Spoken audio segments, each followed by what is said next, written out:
Uy, may tanong ako sa'yo. Paano mo pinaghandaan ang pasukan? Ready ka na nga ba?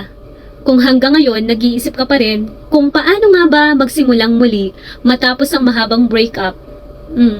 Hindi ito tungkol sa ex mo ha. I mean, mahabang break sa pag-aaral. Tara, pag-usapan natin yan dito sa Values Matter with me.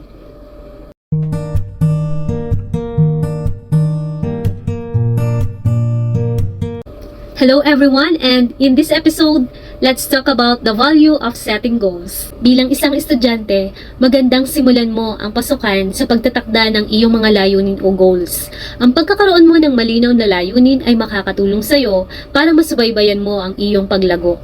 Simulan mo ito sa pamamagitan ng paggawa ng short-term goals. For example, what do you want to achieve this first quarter? Ito yung mga halimbawa ng simple ngunit magagandang layunin sa pag-aaral. Magkaroon ng magandang grades sa lahat ng subjects. Magkaroon ng honors, pero okay lang kahit walang honors basta maayos ang grades mo sa lahat ng subjects. Makahanap ng mga kaibigang may positibong impluensya sa iyong pag-aaral, hindi yung mga kaibigan na dadalhin ka sa maling daan. Matutunan na pakikipagtulungan sa ibang mga group projects. At syempre, maging aktibo sa mga activities na magpapalago sa iyong talento. At marami pang pwede na sa palagay mo ay nakasulat sa iyong what if list last school year na hindi mo na-achieve.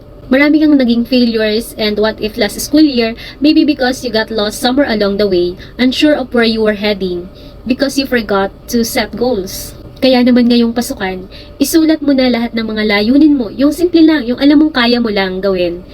Little by little, sabi nga ay baby steps. No, isulat mo lang yan sa iyong journal, sa iyong diary, or sa iyong notebook, and let's find out what happens. Siyempre, para makamit mo yung iyong mga layunin, kailangan mo ring paunlarin ang virtue of consistency.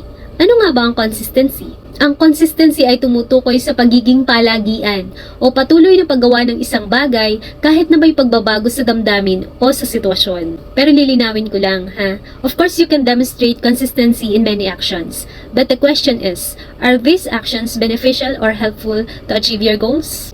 What I'm saying is this.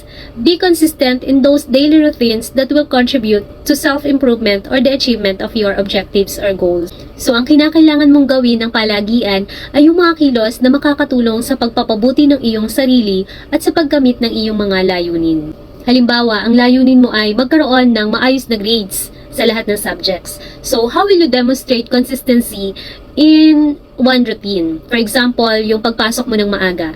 Ganito yon, kahit maulan, kahit na nawala ng kuryente sa inyo kagabi at puyat ka, still maaga ka pa rin pumapasok. Yun yung consistency.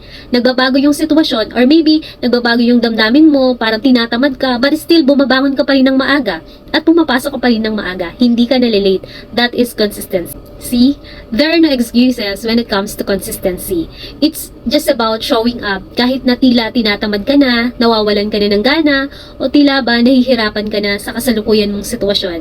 Pero still, ginagawa mo pa rin yung mga bagay na dapat mong gawin with the best of your ability. Habang ang consistency ang magbibigay sa iyo ng determinasyon, disiplina at dedikasyon sa pagkamit ng iyong layunin, ang iyo namang mga itinakdang goals ang magbibigay sa iyo ng motibasyon to be consistent.